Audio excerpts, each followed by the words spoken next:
has a lot of subtleties and sharp tactics. That's right, so d6 is more popular than the move e6.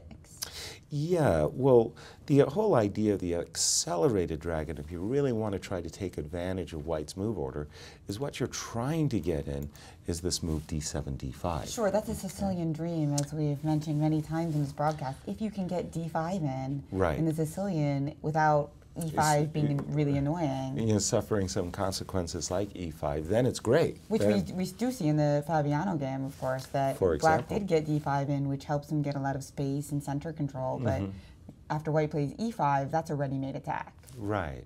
So MVL went for this move e7, e6, and he's saying, look, I don't want to play a mainline dragon type of position where White's going to castle long and I've already castled short. So e7, e6 is a very combative move.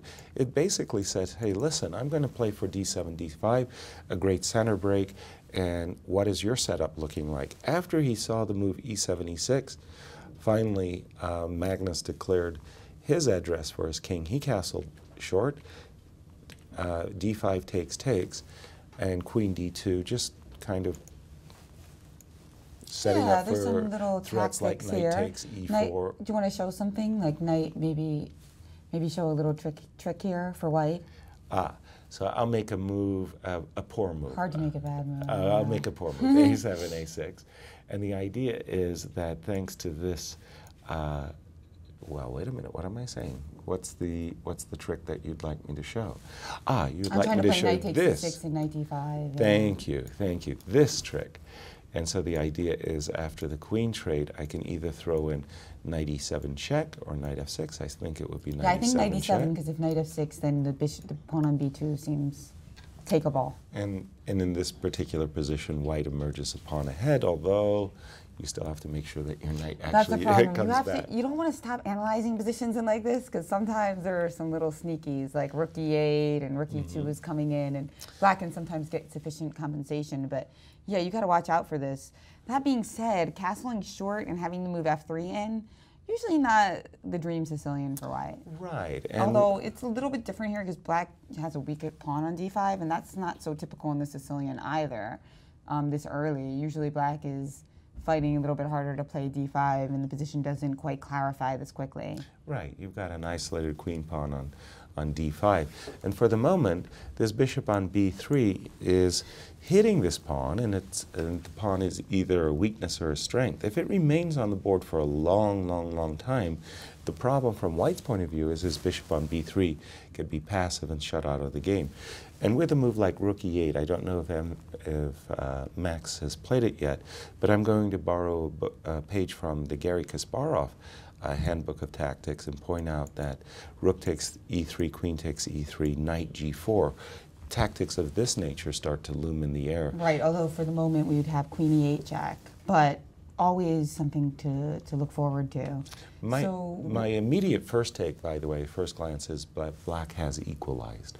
That once again, the world champion Magnus has not really achieved a meaningful edge at this moment. No, I mean, it's just when you play the white side of the dragon, you really are trying to, once you play f3, it sounds oversimplified, but usually when you play f3, you want to be on the queen side because that move is a lot more fun when you get to castle queen side because it supports g4, etc.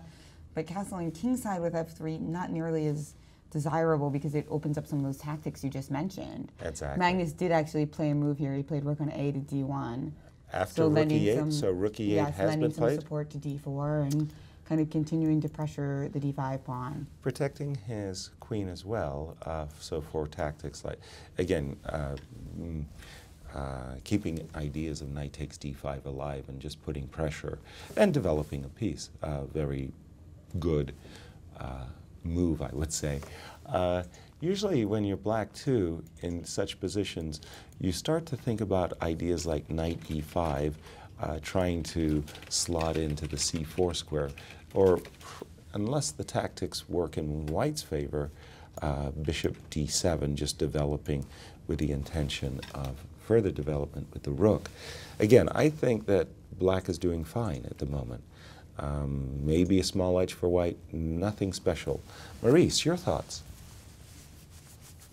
Well, you know, often we connect games in our minds. You see a lot of games when you're a player studying chess, and a game comes to mind, and you say, oh, that reminds me of something else. Well, that game between Caruana and Topalov remind me of a game we called, guys, earlier this year, Shanklin versus Akobian in the U.S. Championship. If you remember in that game, Akobian found his king stuck in the middle of the board as well, and he was trying to eyeball an e-pawn, trying to put pressure on that pawn. He wasn't able to successfully do so, and he found himself stuck in the middle of the board. He never was able to castle to get out of the center, and Shanklin simply shredded him in that game. So I'm looking now at this game between these two players where Fabiano has played this move, rook over to e1, the same pressure on the pawn, same queen on g4, same king stuck in the middle, same French-like structure, which brought up the similarities in my head. And you've got to wonder, in the long run, will this weird pawn structure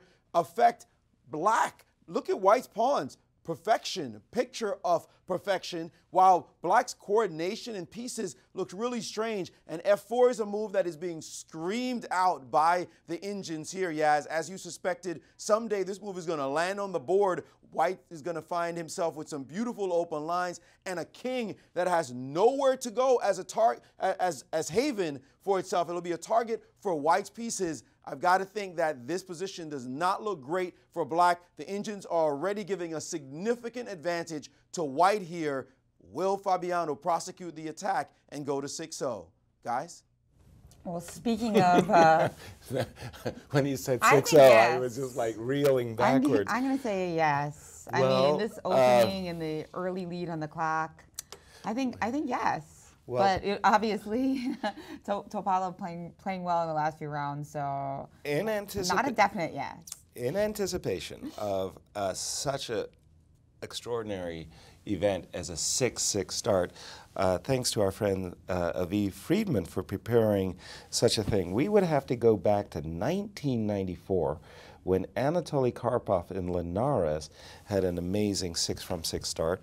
And then before that, we'd have to go to something absolutely extraordinary. Viktor Korchnoi in Vaikanze in 1968, actually in an elite event, started 8 out of 8. So not totally unprecedented, but when you're talking about the world's strongest tournament ever and going 5 out of 5 as well as it's unbelievable, 6 out of 6. But he did draw yesterday in the Burning Boards game, so it's really 5.5 out of 6. Yeah, but in the tournament book, that may I know, not I was actually kidding. be We do have Taryn, who's outside with Tony Rich, to talk a little bit about our international audience. Obviously, all of these players have major fan bases back in their home countries. The man I've nominated for Ice Bucket Challenge, Tony. Yeah, guys, this has been one of the most watched events here. You guys have grown your numbers from last year's event. So what are they looking like this year? This year, we can brag that we have had over 75,000 viewers visit U.S. Chess Champs and follow the action live. They come from about 180 different countries. And perhaps the most interesting number is nearly 4 million minutes worth of these videos, live and recorded, have been watched on U.S. Chess Champs. That's really, really amazing. And what are some of the other numbers that you guys have? Well, apart from the United States, Germany, England, France, a lot of the European countries are some of our biggest followers and biggest fans. But then we also have some of the smaller countries that you wouldn't expect. Azerbaijan, Armenia, these chess-playing countries are very interested in what's happening here at the Sinquefield Cup. So what's it like to have the event here in St. Louis, Missouri, have that much resonance across the world? You know, it really is amazing. St. Louis as the center of the United States and now the chess capital of the nation, I think we have a good argument that we are going to become the chess capital of the universe one day soon. I like that. That's a good argument.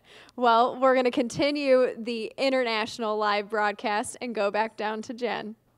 Thank you, Taryn. That's great to hear. Armenia in particular, Levon Aronian is a hero there. He was telling us last night at dinner that he can't walk down the street without getting just requests for photos and autographs, and he doesn't hate it. He likes it in a way. He likes it. I mean, sometimes it might be annoying. Exactly. But in general, it's awesome that chess is so popular there, and we can only dream of something similar happening in America, and we do see that dream in the Central West End. you know, all these players are recognized when they go to the coffee shops and the boutiques in the area. Well, boutiques, I guess I'm talking about myself. You get recognized. They're like, oh, try to get the chess club discount. Right. I'm going to wear this on the air. Okay, yeah, very cool. We do have some great comments from people watching also on Twitter and all across the internet. It's being broadcast in Norway and national TV. Dreyev actually agreed with us about Nakamura's opening choice. He said, that line is not interesting. I don't know why one should choose it. That was from Chess News Russia. Alexei Dreyev, very, very famous top grandmaster from Russia. Shout out to Alexei following the match. That's right, and Susan Polgar said, wild game between Caruana and Topalov. This game will not end well for one of them. So agreeing that this will be a decisive game one way or the other. And where's Susan? Why? She, of course, is the coach of Webster, the collegiate champions for the last several years. She should be down here in our studios. Come down and visit us, Susan. And we do have several of the students from Webster who are now St. Louis players, and they even play for the U.S. Chess League team. That's right. Liam Kwong, he Yes, actually won the match for the St. Louis Archbishops last week. Right, from And then- Vietnam. And also, it's great sometimes to see Wesley So in town, who's skyrocketed his rating in recent years. Yes, and who... In the last year in particular. Yeah, and who has transferred officially to the U.S. Of course, Wesley was born in the Philippines, represented the Philippines. Soon in the years, I think in the next U.S. Championship, Wesley will be eligible. So welcome aboard, Wesley So, one of the world's really, really bright stars and up and coming in the top 20 now. Yeah, and a great kid as well. So. And a wonderful person, indeed. So with the excitement ramping up in the 2014 Sinquefield Cup Round 6, we're going to take a quick break and be back for more for these sizzling Sicilians.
My name is Fabiano Caruana, and you are watching the Sinquefield Cup live in St. Louis.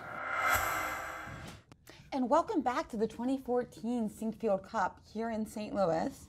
Now, I hope that you guys didn't take a rest during those 10 minutes and instead tried to solve Maxime Vachier-Lagrave's correct move in one of his immortal games. Indeed, it is. Well, Jen, it shouldn't be called one of your immortal games if it's an immortal game. So how many can this guy have? And he's only 23 years old. That really sucks when they're coming up with these brilliancies so young.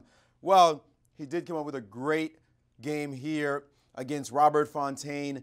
You definitely want to see the whole game, but we are only going to show you the beautiful finish. And he mated from this position. The computer is screaming mate in 7, and it started with the move rook to h2 check.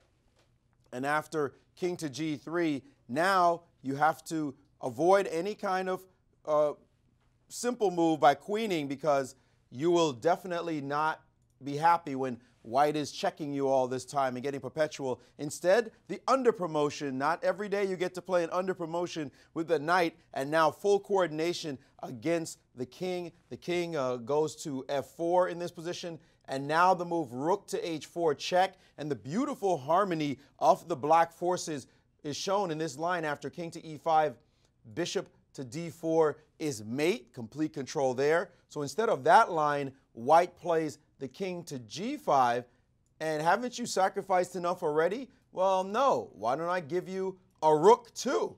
King takes on h4, g5 check, king to h5, and the minor pieces show their beautiful harmony, knight to g3 check, and here white resigned instead of waiting to see this nice finish with g4 mate, this knight covering this square, the bishop attacking, this bishop guarding, and the king in the way. Again, perfection in harmony. That's what chess is all about, is making your pieces work. A brilliant finish by MVL. We're looking for more brilliancies from him here at the Sinquefield Cup. Guys? Wow, that was incredible. And Sweet. The only reason I said one of his immortal games is because I did use the word immortal in reference to Maxime Vachier-Lagrave earlier. Of course, not on the caliber of that game, but he even played a beautiful game in the Burning Boards exhibition and ended in a very beautiful checkmate, which you can check on, as well as some of the photos from the event on chess.com. Yeah. We have developments in the game of the world champion Magnus Carlsen. When we had left it just prior to a break, the last move by Magnus was rook on a1 to d1, reinforcing his queen and also putting continual pressure against the isolated pawn on d5. Maxime played bishop d7, knight takes c6, b takes c6, and bang, knight takes d5 with a discovered attack against black's queen on a5. And we talked about this tactic earlier. Right, we saw this coming from literally a mile away. But earlier we had the extra choice of playing knight e7 check, which is of course no longer possible after that 12 rook e8 move, right, which prevented these checks and also setting up the e3 tactics. It's a Kirill Georgiev move idea, and he's well known as a dragon expert. Exactly. And we do have the further move, knight takes f6 check, bishop takes f6. And this is not as special here because the problem is if we take with the bishop, b2 is hanging, and if we take with the rook, e3 is hanging. So let's check and see how that goes. Well, e3 is hanging, but so is d7. And at the moment, yeah, Magnus has my favorite living condition. He's a pawn ahead. So let's see, rook takes, you're not happy going into any bishops of opposite color because unlike the what I had previously mentioned, with the pawn on d5, the bishop on b3, the range of the bishop was reduced. But in this position, the bishop is bearing down on f7, and I think that this would be, frankly speaking, just simply one. Is not good. So I'm expecting that Max will have to move his bishop out of the way. White, worried about his b2 pawn, can now say, well, what if I block and play the move bishop d4? Now there's a question of rook to d8. And then in case of rook to d8, I'll slide over here with Oh, you've got a bishop g5 in this position. Ah, so it's not that Little simple. bishops, right? Not that simple. The Sorry. bishops are doing work. All the bishops are doing work. So bishop d4 blocking is not a good move then after all. You'd probably have to move his bishop, and bishop c5, bishop takes b2. At least in this case, he wins his pawn back. White has control of the d file. Pardon me, black has control of the e file. And it seems okay. And it seems okay. That's right. So we'll see if Maxime Vachier-Lagrave can continue to hold the balance.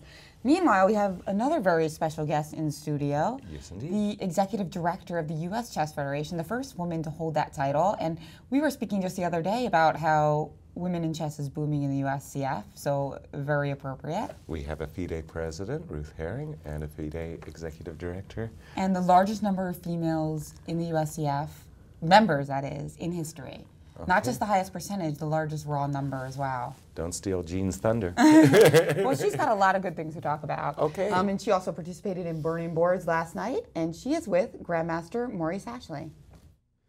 Thanks, Jen. I'm with USCF Executive Director Jean Hoffman. Jean, welcome to the show. Thank you. Thanks for having me. What do you think about what's happening here in St. Louis? The Sinquefield Cup is off to a fantastic start. We couldn't hope for better stuff happening with chess in America. Oh, it's so exciting to be here. And yeah, Chess in America, this is a great example of all the fantastic things that are going on. It's a true honor to be here, and last night to be able to see all the top players playing in the Burning Boards exhibition was amazing. Did you win your game?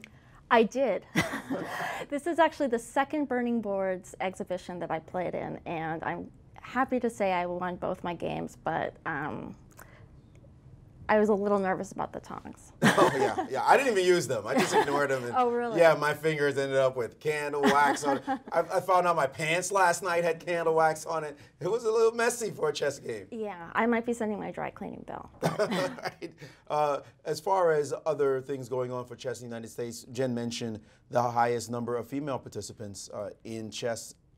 In U.S. chess today. Tell us about that. Yeah, so we have right now in the U.S. Chess Federation, we have the highest number of female chess players, members that we've ever had, and the highest percentage, which is great.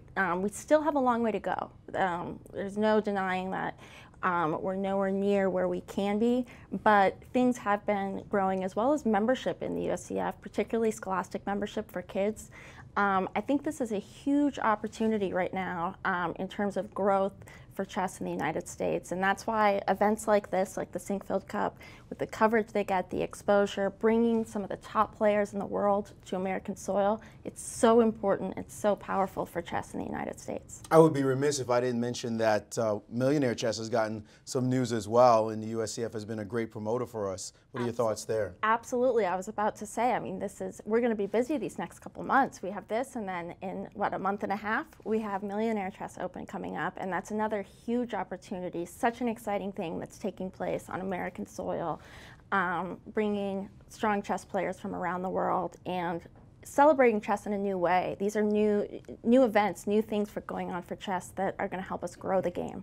Very exciting. Talk about growth. Kids chess is just booming. We see educational institutions all around the country supporting this. How is the USCF helping in that effort? So we are doing a lot right now to promote scholastic chess, including we have some new offers for scholastic affiliates. We're really trying to grow the number of scholastic affiliates we have. We're offering a program for scholastic affiliates to get free sets, kind of a charter, like a setup kit. But you know, that's another area where, again, we've seen growth over the past couple of years. I think scholastic chess is just taking off in the country, which is fantastic. Well, very wonderful to see. We love the USCF being the part of an organization for us, the organization that's been representing chess, and you as a great leader. So thanks so much for joining us here on the show. Jean Hoffman, Executive Director of the U.S. Chess Federation. If you haven't become a member yet, guys, sign up now. Sign up. Sign up now. Membership has its privileges. Back to you, Jen. Thank you. I can't let Jean escape without mentioning or asking her about the upcoming youth, let's call it the Youth Championships, World Youth Championships that are going to be played in South Africa. My understanding is that we're sending a large contingent of representatives all the way to South Africa, and I know the USCF is crucial to that effort. Jean, just speak to that for a moment, please. Yes, we are. We're sending, I believe, I don't know the exact number of our delegation offhand, but we are sending, we had the largest number of youth this year qualify to participate. We have a high number of people going. It should be a really exciting event to see how our team does. It's pretty stunning, all the young masters. I mean, Wanda Liang, for example, who's just a wonder. I mean, oh, yeah. he's just like amazing. What is going on in U.S. chess? We're seeing a new generation, and it's exciting. And you know, this is the future of chess. It's the future of the USCF, and it's our job to support, promote, and celebrate these players.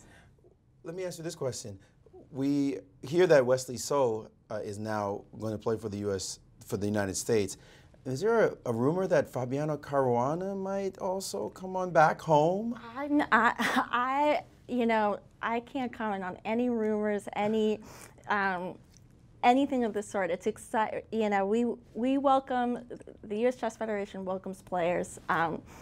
We welcome Fabiano. What a team that would be! Fabiano Caruana, Wesley So, Nakamura on. Maybe one day on board 3? I mean, that sounds crazy. And Kamsky fighting for the 4th board. It'll be an amazing time for U.S. chess. Oh, yeah. It is now. It is now. So it's great. Exciting things going on in the United States. Guys, back to you. Well, the rumor I heard is that the United States will be sending 90 participants to South Africa for the World Youth South Championships. Africa, so they can get their chess in and also see the world. It's so valuable for these kids. Absolutely. How exciting is that? So, adventure of a lifetime. That's right. So indeed, exciting things are happening in chess in America, and the St. Louis Chess Club and Scholastic Center has been a critical part of it all. Yeah, it's something for these kids to dream about, and the dreams aren't too far-fetched for players like Wanda Liang or Annie Wang, where they're already so high-rated that they could get invited to one of these prestigious tournaments. Obviously not the Sinquefield Cup, but the U.S. Championships or the U.S. Women's Championships.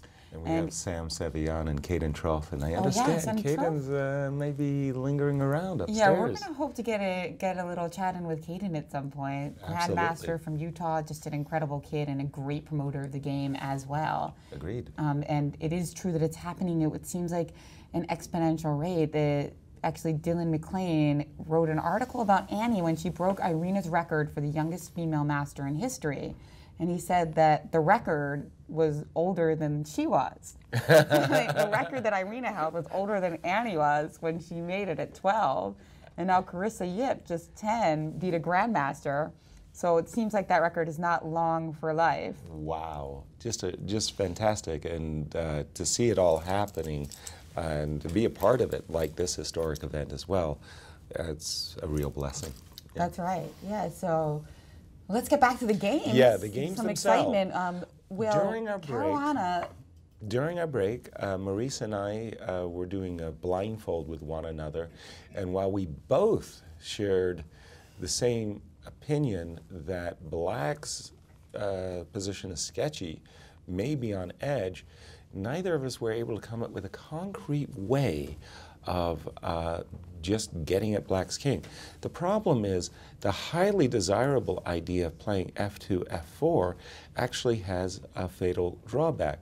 So let me see, whose turn is it? Pardon me. The last move was bishop b7. So unfortunately, f4 takes. You see this rook on g8 hitting g2 in cooperation with the bishop on b7. Suddenly there's this very unpleasant move, queen c6, bang, with a sudden discovery against the knight, as well as a mating attack idea against the pawn on g2. True, and there's even tactics sometimes of prefacing it and just playing bishop g2 right away. Exactly. And then going for those tactics. But let me ask you, what is that knight on a4 doing anymore? Why don't we relocate it and bring it on back home to c3, where it's no longer hanging, and where it also might be able to be used for a knight e4 move? Right. You try to get that knight back into the game. So the first thing is, good question, what is the knight doing on a4, and shouldn't we try to relocate it? The problem with coming back to c3, we never really get to step on e4 square because the e5 pawn is so tender. One thing we might want to do is just prepare everything, prepare the move f2, f4 with b2, b3, simply protecting the knight and trying to somehow weasel in with queen h5, h6, again, in conjunction with f2, f4. But surprisingly, neither Maurice nor I, during our break, could come up with something very concrete. There is a tactic in the position, bishop takes e6, that you've always, if you're on the black side, that is to say, have to be wary of, that those sacrifices don't work. At the moment, they're not working, but it's something to keep in mind. But we're not down any material as white, No, so there's no no need for us to find a knockout blow right away. And we'll our advantage will linger because that king and f8, as you're highlighting, yes, is not going to have an easy time getting back into the game, even as we don't find an immediate knockout blow. In fact, Topalov just did make a move, so he played played the natural move rook d8. Sorry, after the move bishop b7, what did Fabiano play? Fabiano just played h3. h3, okay. He makes Luft and stops any possibility of h4, h3 by his opponent. And then we saw the move, rook d8. Rook to d8, yeah. Just developing the rook. Potential tactics down the e-file because the bishop on d2. There's a potential tactic, I meant to say, with knight takes e5, the bishop on d2 is hanging. So h3, well, what do I think about that move? I think it's useful. Was it worth the whole tempo in that position? That I have some doubts about. I was looking for something more. Yeah, I was looking for something, not that it was so effective. If we just go back one move, had we, for example, played the move, not h3, but instead b3, I still keep aspiring to try to get in this move f4, say rook d8, f4. I guess it's still the same problem that after queen h3, we are still, and check is just one single check. We can move our king without worries. So maybe h3 was okay, and there is no single knockout blow in the position. And Maurice, it's confounding. What's your thoughts? Yes, yeah, as you know, I'm from Brooklyn, and in Brooklyn, we take it to you, and then do it in chess too.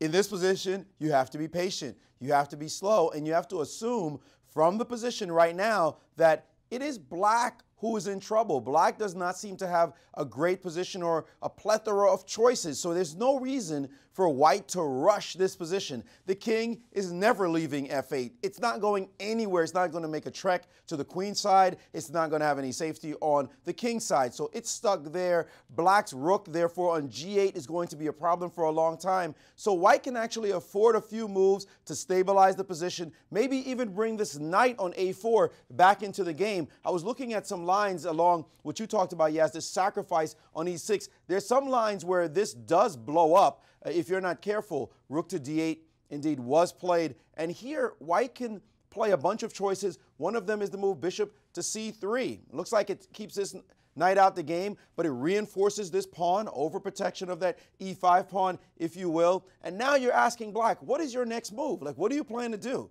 Your position is awful. Like, figure it out. Coordinate your pieces somehow. Your pawn structure is bad. Your pieces don't make any sense. The move knight to b8 is a possibility here in this position. And now even a nice slow move, rook to e3, just creepy crawly, solidifying everything. And now, Yas, if knight to c6, now the computer goes crazy and says, give me that. You're going to be in trouble now, because after takes, you block that diagonal with a check, and after the king moves over, then bam, give me another pawn, and suddenly the rook is under attack. This f7 square is weak, and it's just painful for black in this position, being ripped from all directions. Also, by the way, knight c5 is a threat because of the pin. So this is possible. The problem again for black is exactly what are you going to do? Like, what's your plan? And Topalov is staring at the board saying the same thing. Like, and bishop c3 was played, in fact. Bishop c3 was played after rook to d8. And Topalov is looking around. He realizes that he lacks coordination of his forces. Just look at black's pieces and look at white's pieces. White's pieces are picture perfect, except for that knight on a4, which, by the way, can come into the game with the move b3 and knight to b2. Meantime, black's like, what am I supposed to do? And he has played knight to b8. So we're going along those lines now. Let's see if a similar thing as our analysis pops up, a similar variation pops up in this game. Guys? That's right. I mean, this position, the knight on a4, doesn't seem is the only piece that white has that isn't really ideally placed. But even the white knight on a4 was doing a little something because it was preventing black from going to knight b6 because of bishop a5. Right, and as we saw in the variation Maurice just showed, the knight on a4 has a role in after a possible sacrifice, so that it is attacking the pawn on c5. And this is also a great example of high-quality chess, I should say, in the sense that we all admire the great attacking players and the swashbuckling tactics and stuff, but sometimes you just have to sit on your opponent, recognizing when you have an advantage and just patiently nursing the pluses that you have in the position. And we do have this wonderful plus, this pawn on e5 is cramping black's pieces. Black's king is poorly positioned, weaknesses on the king side. And so we do see Veselin Topalov suffering here. And I don't know, I think it was the Crawley move rook e3 that Maurice brought our attention to, or was it b3? No, I think it was rook e3, and in case of knight c6, bam, bishop takes e6. That type of tactic exists in the position, and, well, I think black would be once we getting get the killed. rover, I mean, that's why we're just desperate to figure out a way to get rook e3 to f3 in, because that bishop on b7 is really the key piece that's giving black any defensive possibilities. The bishop on b7 controlling the f3 long diagonal. So exactly, very critical. hard to step on that square. But and also it's defending against the active idea of f4, as you pointed out, because that bishop would become too active. So kind of like the key piece here that black that's holding on somehow. But we understand why Veselin chose the move knight d7, b8. First of all, the knight on d7 is a little bit more passive. It opens up avenue of the d file for the rook, and it's preparing knight to c6 to d4, which is the natural outpost in the position thanks to the pawn on c5. So knight b8 to c6 to d4 is on black's agenda, and now we're going to leave it up to Fabiano to decide if he likes to move rook e3 or perhaps even rook d2, challenging the chopping block on the d file. I mean, people are going to have a challenge because when Fabiano went 4-0 and 5-0, there's all these nice little alliterations with his name. Right. Fabulous 5, fantastic Fabiano Right. 4. But if he wins 6 in a row, we don't even have words for that anymore. I was thinking about it this morning in the shower, and I came up with And here we have, incandescent. that's right, we have some history to show you. Anatoly Karpov, last player to start with 6 out of 6 in a major tournament. And that was all the way back in Linares 1994. Linares, when Spain. Fabiano was all of 2 years old. Right. Maybe 1 or 2, yeah? Right. And he went on to win with an amazing 11 out of 13 score. And Maurice has something for us on this thrilling game. Yes, Jen. I have been analyzing this position, trying to find something for black. And after this move, rook to e3, I've given the engine a chance to think about the position to give us its top 4 moves. What I'm going to give you in reverse order. The 4th best move it gives, rook to h8. How does that strike your fancy? Looks pretty random. The next best move, bishop to d5. That's the 3rd best move. Trying to get an exchange here, but remember, that's the best piece on black's board, this great bishop along this long diagonal. The next move, rook to d7. Seems like it does nothing at all. And the number 1 move the engine gives, king g7. King g7, what is the deal? f4 looks like it's begging to be played. This is what it thinks about the position for black. Not much to do, no real good moves to find. We pointed out that knight c6 is unplayable because of the sacrifice. It also suggested one move, bishop to a8, just wasting time. And I said, okay, what if I waste time too, getting ready to bring the knight into the game? And now it starts again, and it realizes knight c6 does not work because of the sacrifice, and so it suggests bishop back to b7. Nothing for black to do in this position.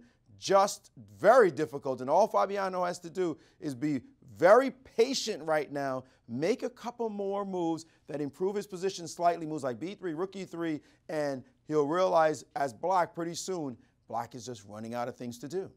Guys?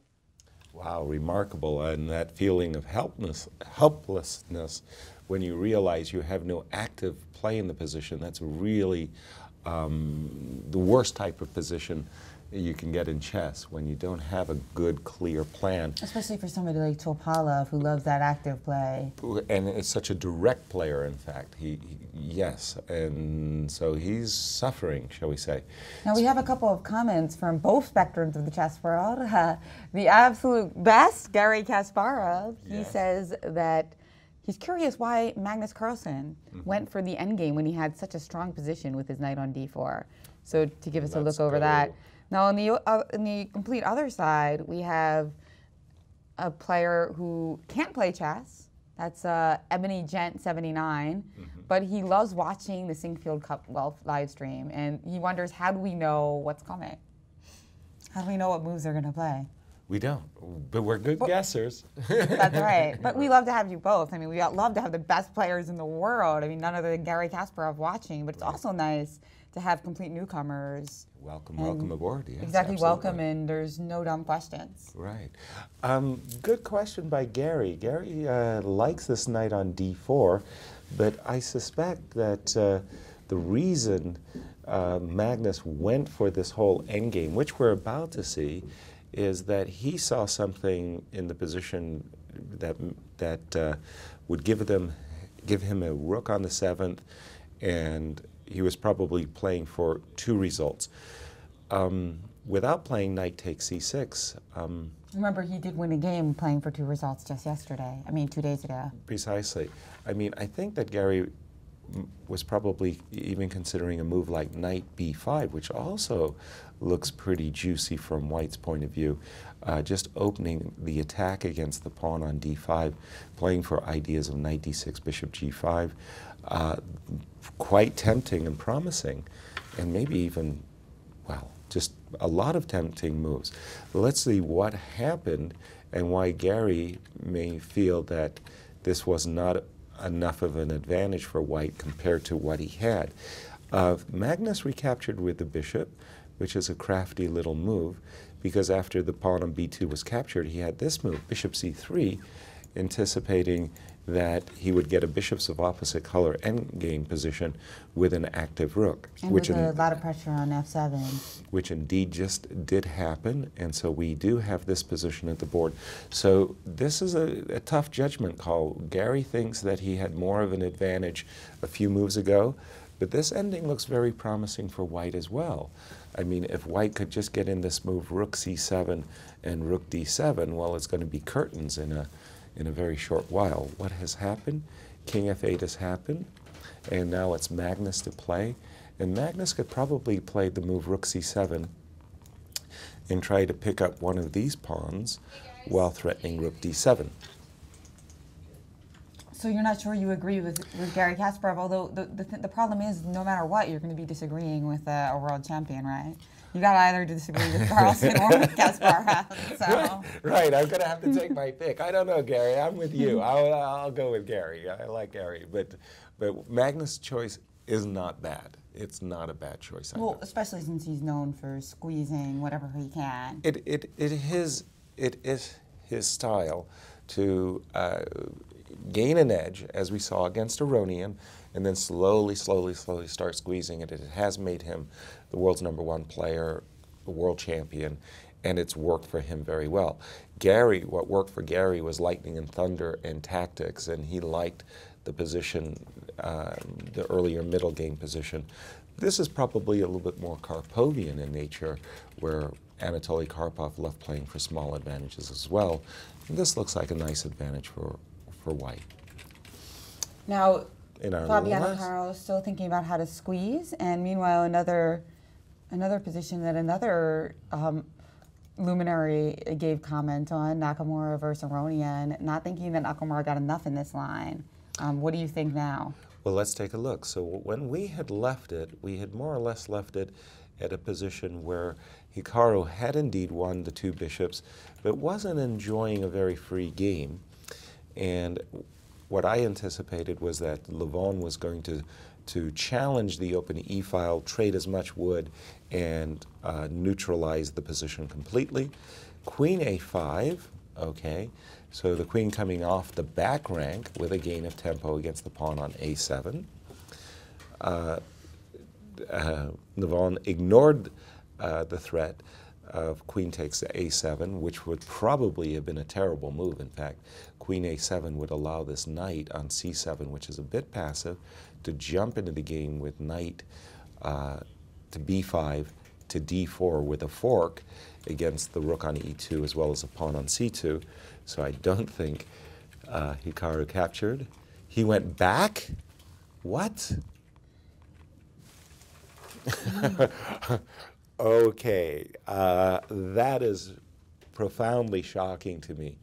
Jumping out of your chair with this move. Wow, something is not clicking here for Hikaru in the 2014 Sinquefield Cup, because there would be a beatdown. Any one of my trainers would beat me down if I had come up with this concept of queen a5 and retreat. So suddenly, is this really happening? I'm just, sorry folks, I'm stunned by what I think I just saw. Queen e1? Has that really been played? I've got to refresh my board because I'm so taken aback. Indeed it has, Queen e1. Wow, Jen.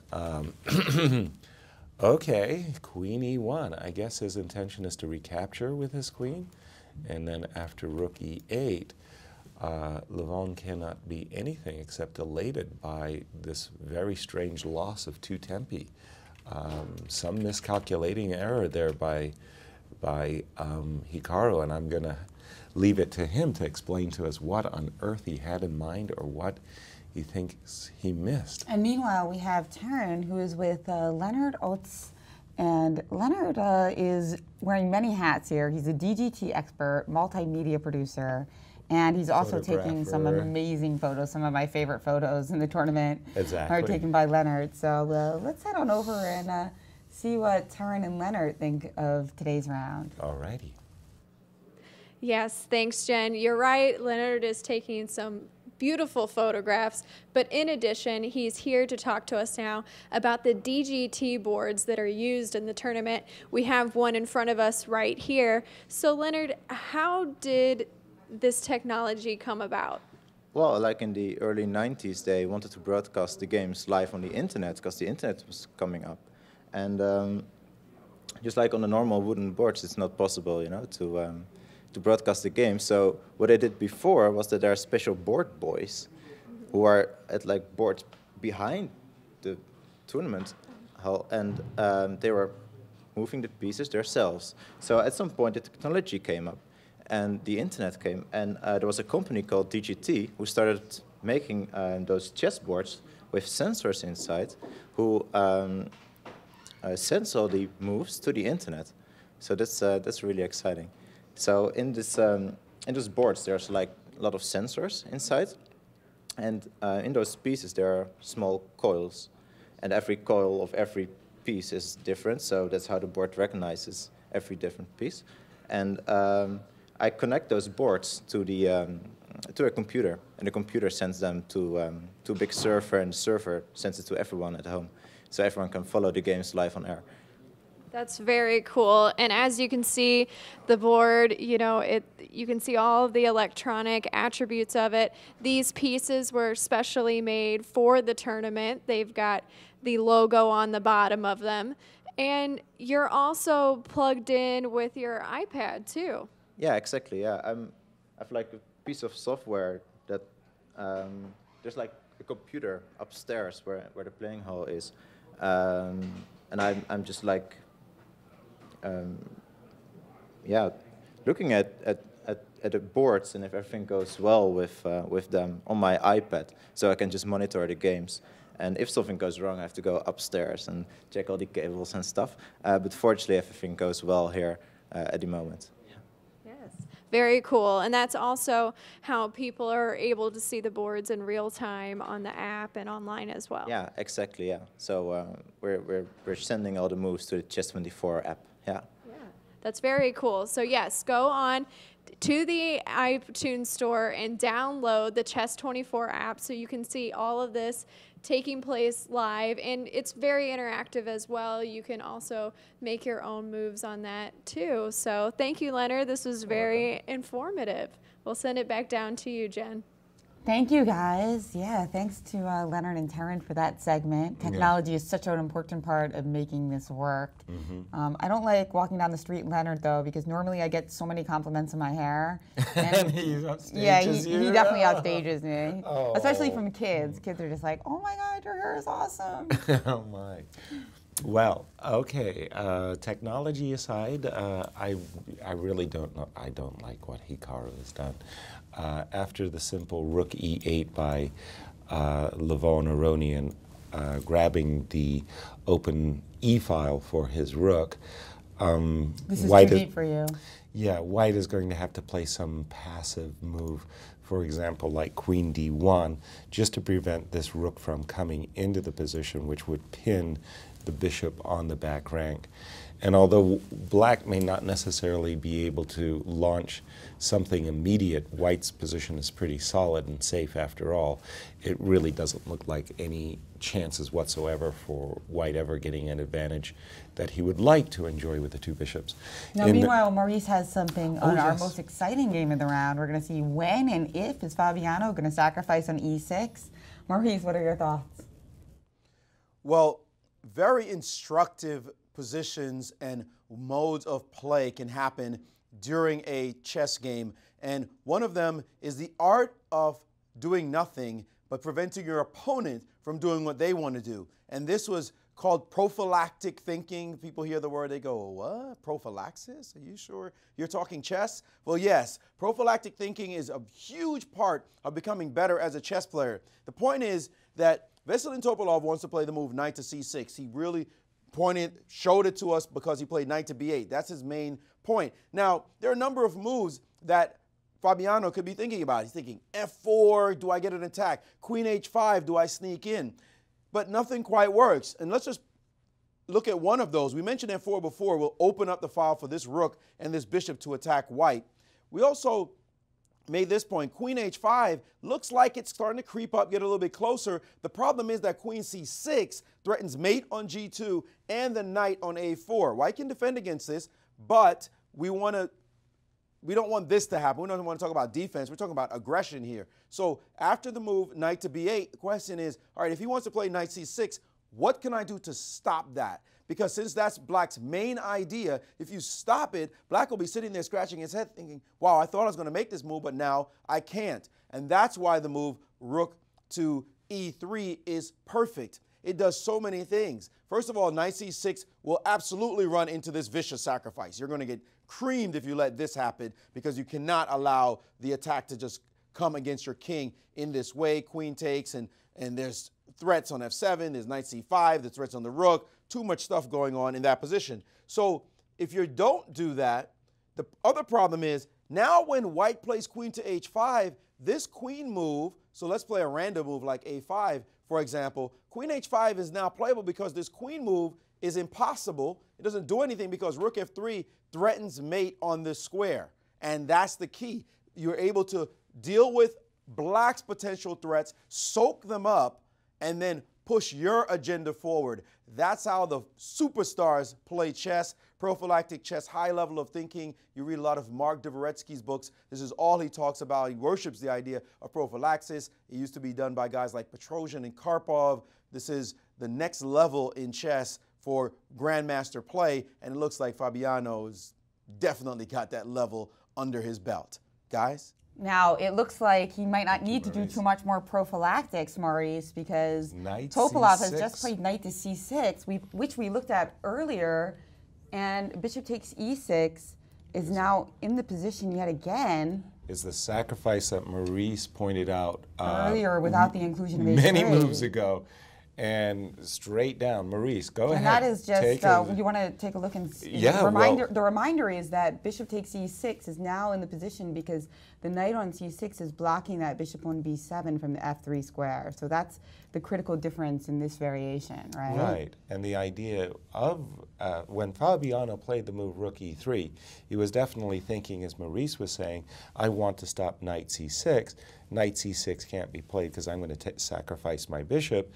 On e6, knight c6 is played, and suddenly Fabiano saying, wait a minute, alert, alert, what are you going to do? Rook check, this looks like a very forcing line. Queen takes e6, coming down here. Remember earlier in the tournament that Fabiano against Levon Aronian sacrificed a piece for 2 pawns again, and was hunting Levon's king, and he ended up with a win. The players must have analyzed up to this particular moment, maybe... And getting into this kind of epaulette position here. Yeah, well, at the moment, unfortunately, well, the bishop, fortunately for Veselin, defends his king. So let's continue along this line. Well, exactly. So Veselin has analyzed this far. But there's just knight takes c5, right? Well, is that the end of the story, though? We would take your rook. You would presumably recapture the rook, and now I've got to come up with something. Knight d4, ooh, this looks awful. There's a check over here on g8. There's a check on g6. I think this is going to, I think this is over. I mean, oh my gosh, this is actually killing. Knight c6 and Topalov maybe not able to continue the pressure and doing nothing because it was very hard for him to make any progress, although I'm not sure if was knight c5 the best move. White had so many different options there, in fact. Well, I think White is just killing here, and Maurice... and we're going to watch Fabiano. Could confirm it if it's true. Well, it looks pretty true to me. Bishop takes e6 is a beastly move. If it lands on the board, black cannot touch the pawn. There are some nasty lines to look at here. After f takes e6, rook check. The logical move is king to e8, but let's just take a look at king g7. What will white do here? Well, let's start with queen to h5. The threat, of course, is mate in 1, rook down to f7. And if you defend thinking everything's covered, what are you going to do? I'm just going to plunk a rook down on the f6 square and threaten more mates. Queen to h6 is mate. Don't move your rook over because queen g6 will be mate. And if you dare touch this guy, well, you're all covered here. And after rook takes, then queen takes on g5, and that's going to drop that rook. We could have shifted that variation and actually played rook takes first, hoping that it makes a difference. It doesn't help at all because your bishop is pinned, and you're going to give me that bishop because you cannot touch the queen. So no king g7 for you. Now, if you go back to the move king to e8, well, queen takes e6 is nasty. It's 2 pawns for the material, and here, this position is horrible no matter what you do.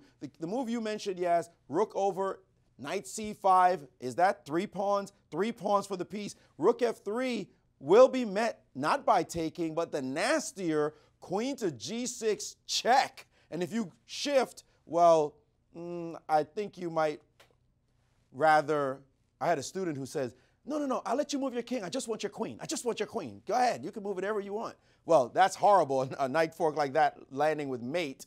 And if you drop the rook back, your only other move, then e6, and that's just gruesome. That would be bloody. So that line doesn't work. So rook f8 is unplayable in this position, but rook to g7 is not that much better. Why? Not taking on c5, but look at this sneaky move. Queen to h6, saying, where is your rook going to go? And it doesn't even matter if you were to try to bolster your rook with a bishop and a queen protecting. We're still going to play this move e6. And yes, this is the kind of position you just dream about having. Yum, yum, here I come.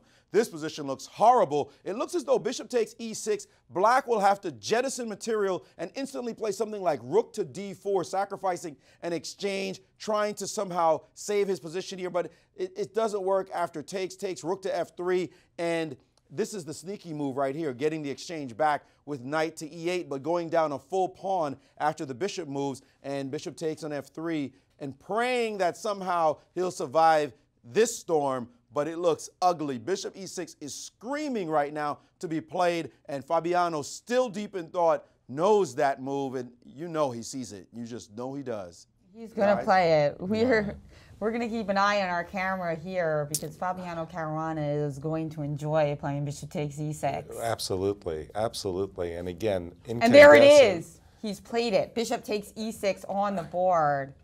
Fabulous Fabiano, Mr. Perfect, incandescent, everything. I mean, just everything is working for him. It's all roses. Now, wow. If we were to see a 6-0 start, well, we are going to see a 6-0 start, it looks like it. I mean, shoot me, I cannot believe what I'm witnessing. This is just unbelievable play. And Veselin realizes that something has gone wrong in his calculations because without doubt he saw bishop e6 himself and thought he had a defense. But from what Maurice has been showing, White's got all kinds of possibilities. And if White, in the position that we have on the board, pardon me, let me just go to the position that we have on the board. One of the things that Maurice has been pointing out, if White ever gets to play this move e5, e6, in a lot of, yeah, the rooks on the e file, the bishop on c3, everything just explodes and comes to life. So it just a total demolition is what I'm seeing ahead of us. Maybe knight d4 and just say, okay, I blundered a pawn, I'm sorry, you know, but you're not going to survive this. You're a pawn down and you're being attacked. It's terrible. It is. Maurice, right. you were going to have. You saw something as well. You're over there with looking his face in his hand. Well, he's looking at the chess engines, and the chess engines are just going ballistic. I was just reacting to the way you said, I'm sorry. I'm sorry. Sorry. Don't hurt me. Please don't hurt me, mister. Bishop e6 is brutal. It's just like, bam, in your face. I mean, this is some Brooklyn chess right here. Just rip the king apart and take him down. This is ugly. I mean, move 24 this early. Your king is stuck on f8. Your pieces are discombobulated. The guy's pieces are completely harmonious except for one stray knight on the side who's not even needed. It's just like, you can have it because I'm just going to get that guy. Bad news.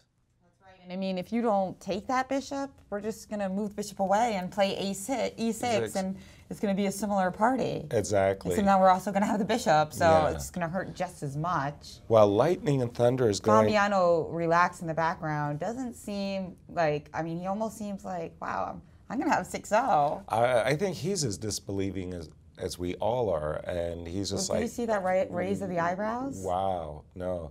Let's take a look at prize money here at the Sinquefield Cup. What are the prizes? You know, $100,000 for first place. Who do you think is going to get that? I'm going to give myself one guess. I'm going to say Fabiano has got that almost locked up. He wins today. He may mathematically have it locked up after today. Probably not mathematically. If you lose 4 rounds in a row. That's true. You mean realistic math. Realistic. Math of this world. Right. And second place is $75,000. So there's still a lot to fight for. But wow, and also just soaring up in the live rating list, right? Wins this game, pockets some more points. But by the way, we're seeing lightning and thunder going on in Fabiano's game, but in a very cool, the river flows type of way.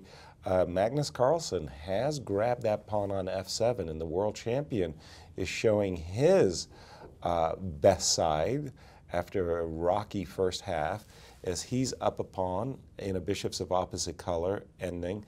And I remember... Nice of them to color code their outfits today so we know who's white and who's black. Right. I remember a very nice, well-written article by Grandmaster Paul Benko in Chess Life magazine where he speaks specifically to these positions of rook and opposite color bishops. And one of the really nice ideas that you can do if you ever get such a position as white is you can stick a pawn on g5. And why is that important? I'm just going to play some bad moves so at least I can demonstrate the idea of how this could potentially work out. With your pawn on now g5, you're letting me just mate you. Precisely. We always your king is stuck on the 8th rank. Your rook is going to actually have to defend the 8th rank because that pawn on g5 becomes a checkmating weapon. So if white could establish g4, g5, basically what the pawn on g5 means is that black's king on h8 and his rook on d8 will be perpetually stuck on the 8th rank, and I would just say this position is won.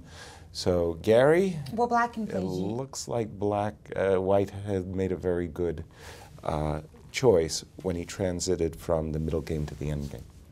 Of course, black should, play in G5, fact, play yeah. G5. So I might have to prepare that whole idea with H4 and G4 and G5. Not the only way to win the position, but a very good way of keeping your opponent passive. That's right, so we'll have to keep a close eye on Magnus Carlsen's technique in this position. And let's just see No, what moves Topalov is still in the tank after this bishop takes e6, and it almost seems like Fabiano's embarrassed that he's going to have 6-0. He's like going away from the scene of the crime. I did this? I did this. Yes, you did that. And another advantage, along with his extra pawn, is Magnus, by the way, has a free king, and he's bringing his king up the board. Notice again the difference between that black king that is stuck in the corner versus the free hand that white is having. He may be thinking that, okay, I've got one pathway towards the pawn, and maybe once I can get this pawn to advance, I'll have a second pathway to advance my king deeper into my opponent's territory. And news on the Caruana-Topalov game, yes. Veselin has taken the piece, allowing these variations with rook to f3 check, in which it didn't seem like black was surviving. Right. Well, this, first of all, I suspect that king g7 may have been Veselin's intention, but this move, queen h5, is a real showstopper, as Maurice has pointed out. Queen goes to h5, threatening mate on f7.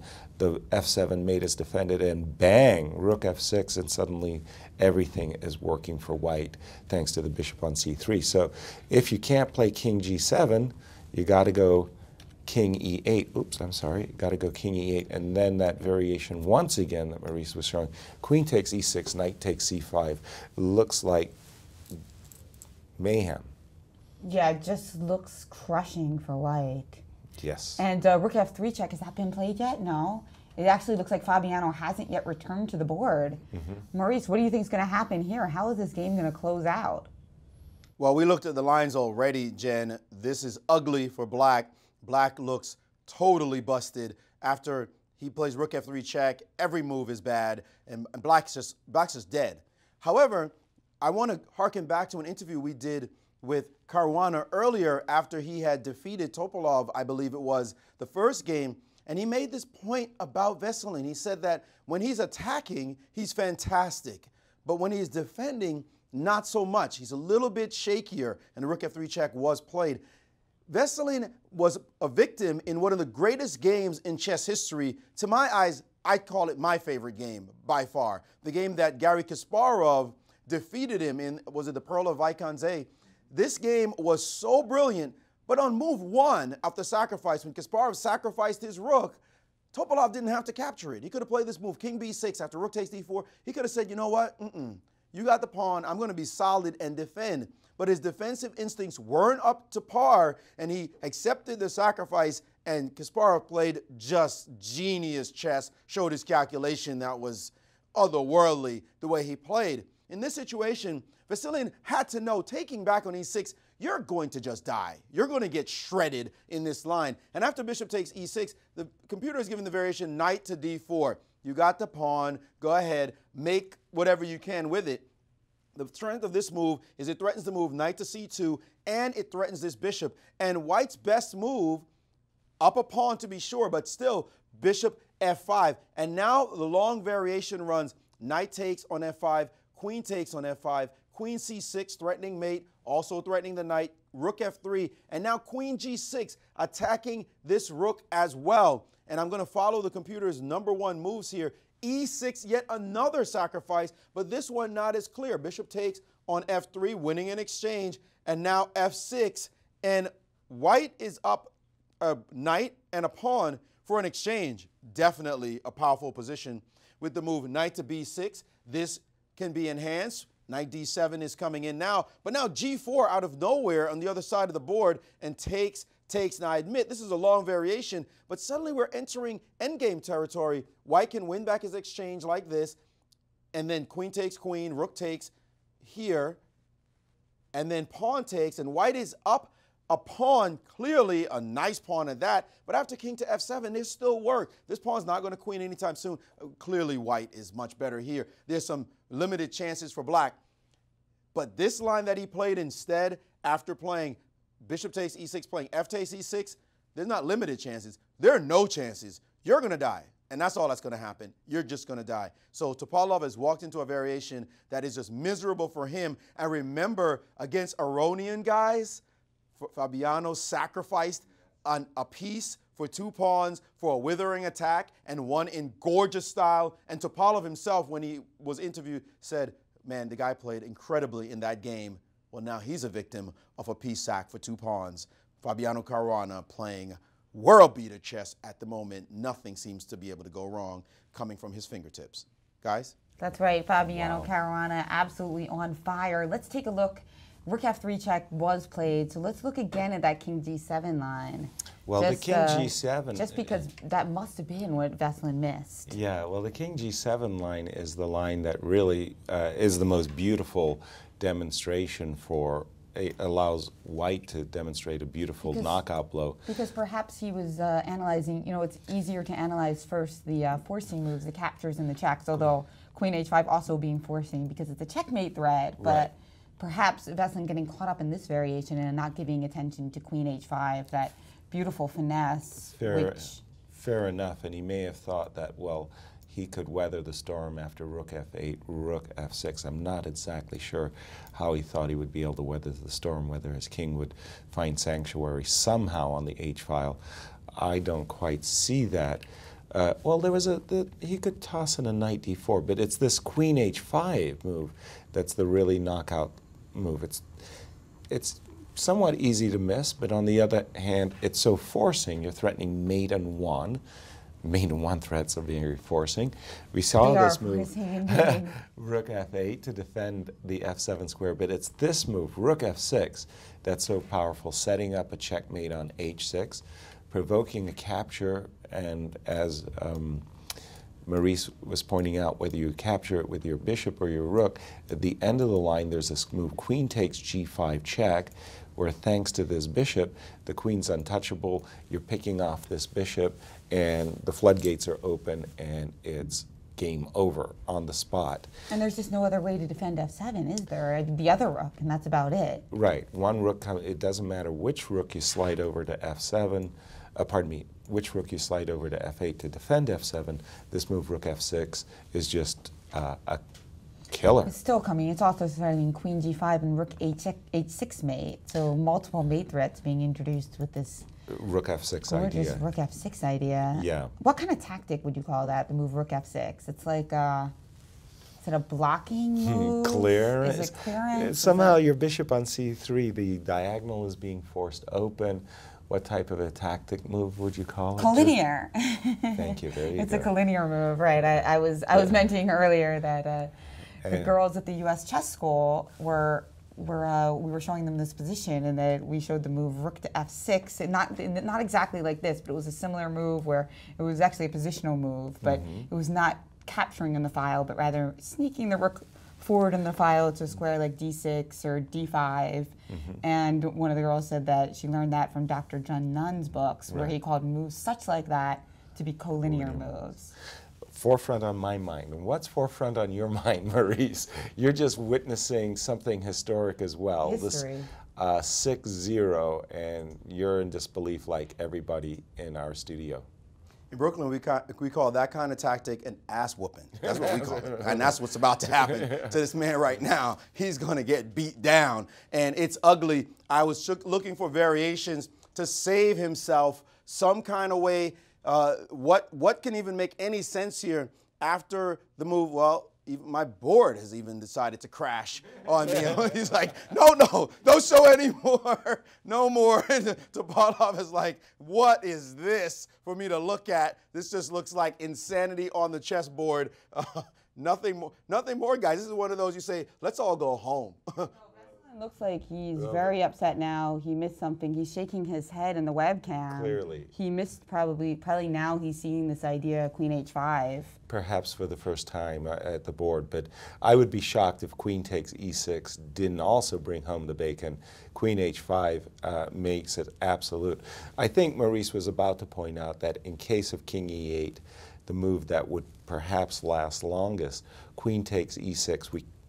Originally we thought Rook F8, but no, Knight takes C5 and Queen G6. So Rook G7? So perhaps Rook G7 is a way of just staving off defeat for the moment. We'll look.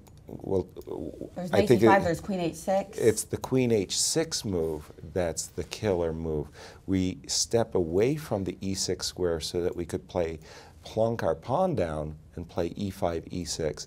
When we do if you try that, to run away with playing King D7, everything's hanging. Well, G7. right now the rook. Maurice was pointing out the variation Bishop F8, hoping to fortify the rook on G7 with both bishop and queen. White is having none of it, just simply E6. And I think Maurice was going to show that after Knight D7, we've got this beautiful tactic. Rook takes F8 check, king takes F8, E7 check to the king. Your rook is pinned, so you can't take it with your rook. If you take it with the queen, well, that's all she wrote as well. Rook takes E7, and please sign my score sheet. Well, beautiful moves on F6. Of course, there's the famous Fischer victory against Benko. Rook F6, still That's one right. of my favorite moves. So Absolutely. Fabiano Caruana trying to make an even prettier move on F6, perhaps, in this game. Well, that move E6, E7 is just such a bone cruncher move. So what we're unfortunately at Veselin's expense, we're having a great deal of fun just showing how many varied wins White actually has in this position. And if I was Veselin's trainer, I'd be reaching for the towel. My man's getting too much punishment here. This is not good, and we're going to see. He might be looking up, waiting for Fabiano to come back to the board. He looks like he's at least mentally resigning here. Without question, and I'm just saying this is there's just no defenses here. So we're going to have to turn, and we'll look at. We'll keep an eye and wait for the finale there because it's just such a historic moment. But wow. Meanwhile, what game are you interested in? I was just going to go and see what Hikaru had done because when I had left I was so disappointed with what Hikaru had come up with, this loss of tempo.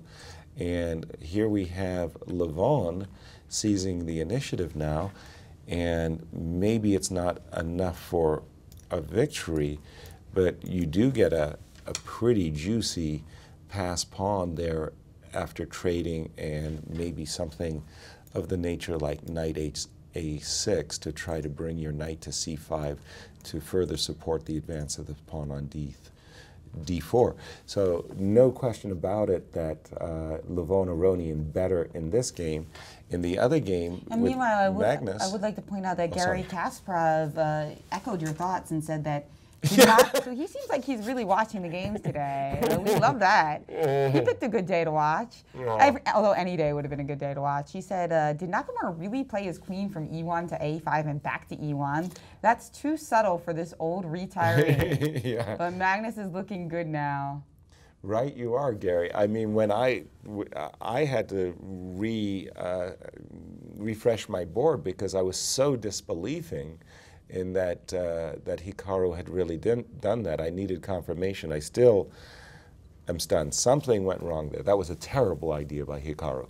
And Veselin has not thrown in the towel just quite yet. Instead, he's played king to E8, so he's on the run. And now we're expecting queen to E6, just threatening the rook on G8. Mm-hmm. And again, rook F8 not working because of this line with knight takes C5.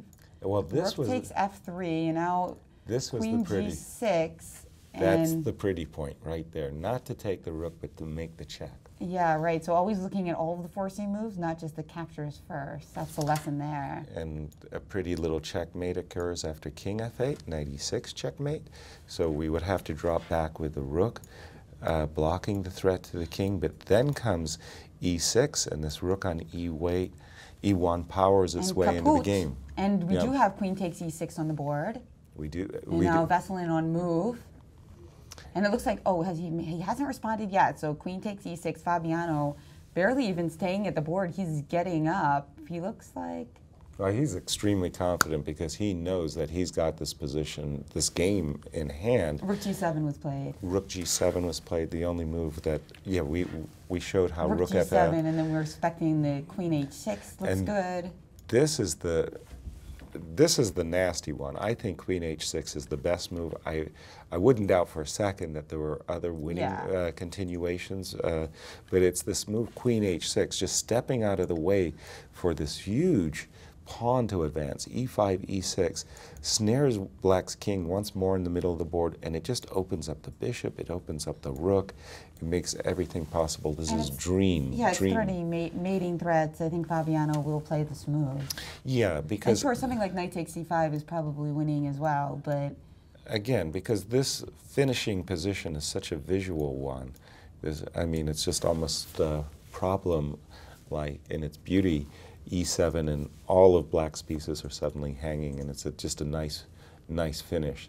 So and how do you rate Veselin's play today? Remember that Garry Kasparov earlier today said that what's remarkable about Fabiano's 5 out of 5 scores that nobody blundered against him. Today, would you characterize Topalov's play as blunderful, or do you think he got caught in some good preparation similar to MVL earlier in the tournament?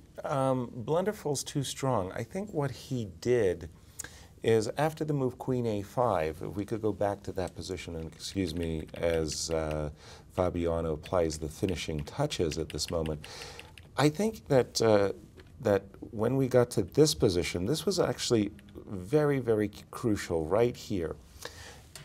I think his intention may have been, well, first of all, he may have missed bishop d2.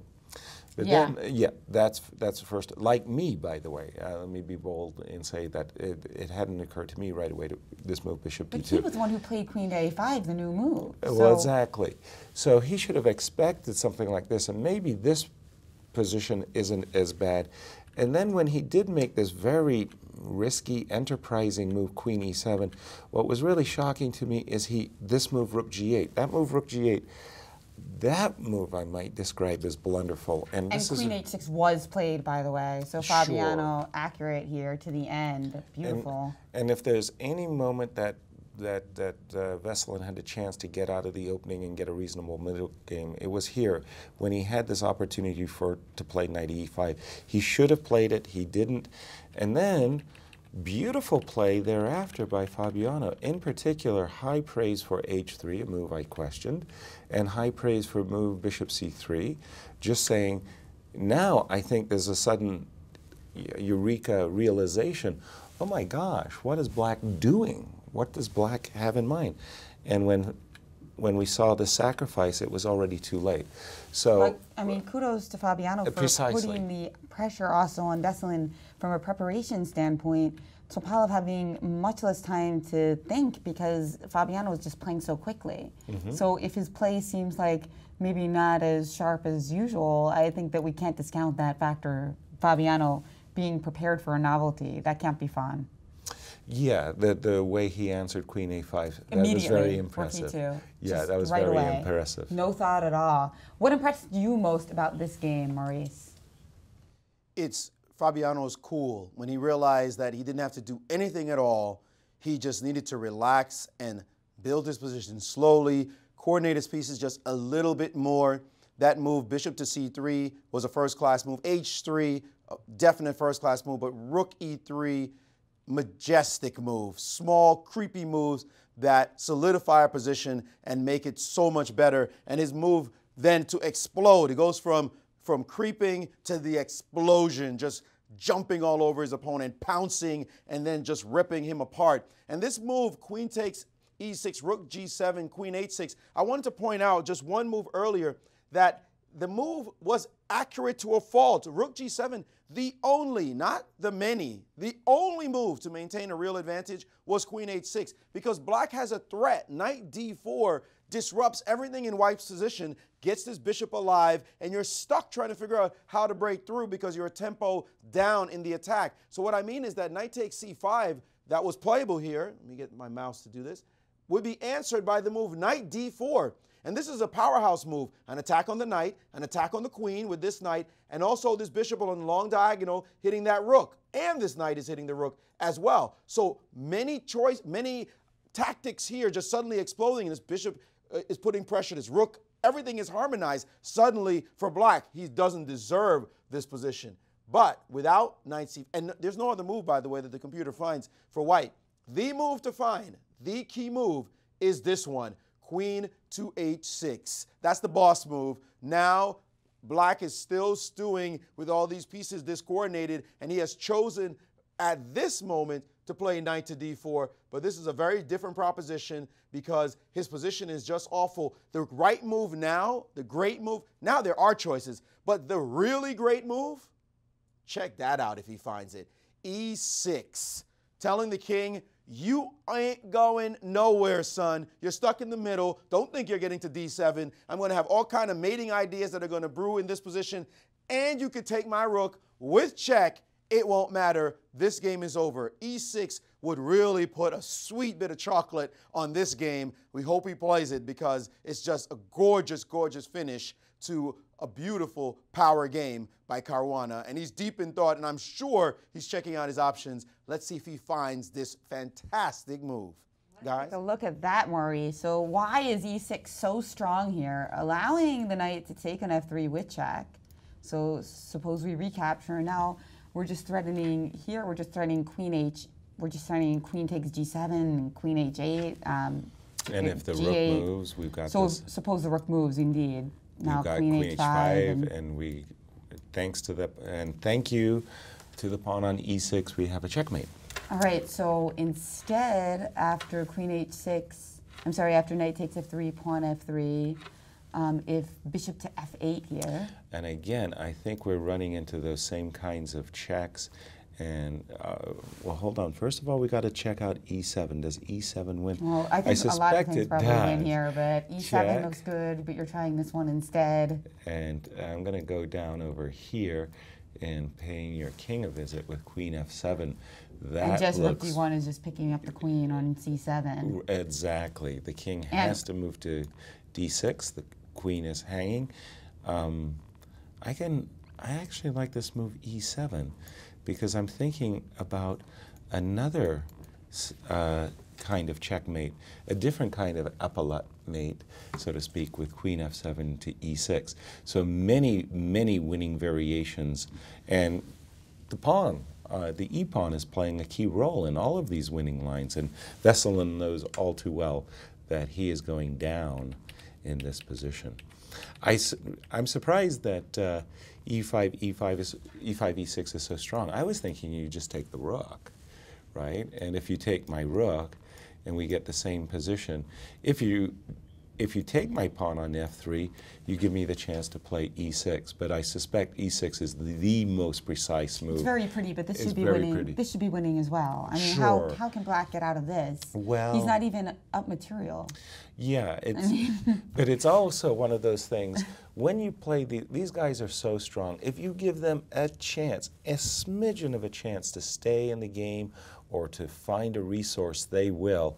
And you do want to be precise as you can in reeling home the victory when you get the opportunities. I agree, because we saw that the moment that everybody realized that Fabiano is human. Against Nakamura. And then he had to, and then 20 moves later he had to reel home the point, and it was difficult. And Naka had some chances. Precisely. But I don't think this is comparable. I think that if he plays queen takes g7, we might not throw gold coins at the board, but he's also going to win the game, either e6 or queen takes g7. That king is just ensnared. Exactly. Maurice, what do you think? Well, definitely, queen takes g7 is no question about it winning. The guy will take on f3 and then run for his life with his king over to the queen side. But he doesn't deserve to have his king escape after leaving it in the middle of the board, playing king f8 in the opening, then rook to g8. First it's the rook that's going to die, then the king should die as well. So e6 is the money move. You talk about gold coins. I got credit cards I throw at the board and a move like e6. I mean, just beautiful. Splitting the board in half. You know all the world champions are somewhere sitting going, money move, money move, money move. e6 to be sure. If Fabiano finds it, Yeah, we'll be talking about him and the possible matchup with world #1 Magnus Carlsen as the match that everyone in the world wants to see. Guys? Well, Grandmaster Jan Gustafsson over at Chess24 puts it well. E6 and the Fab Lady sings. Ooh. So that's a good one. We gotta keep coming up with these little metaphors. But as I remind, as I pointed out earlier, Fabiano in 6 doesn't have the same ring to it as Fabiano in 5. So, Right, the Fab 5. So we're gonna have to come up with some new ideas there. Mr. Perfect. Mr. Perfect. Okay, so in this by the way, position- Magnus is continuing to squeeze. I had mentioned the very straightforward idea of G4, G5 earlier. Again, black is so absolutely passive. His king stuck on H8. He's trying to get some counterplay here. I guess his idea is he wants to play H6 and trying desperately to get something going on over on H6. And stopping the checkmating thread on F8 and G8, as you pointed out earlier. Precisely so.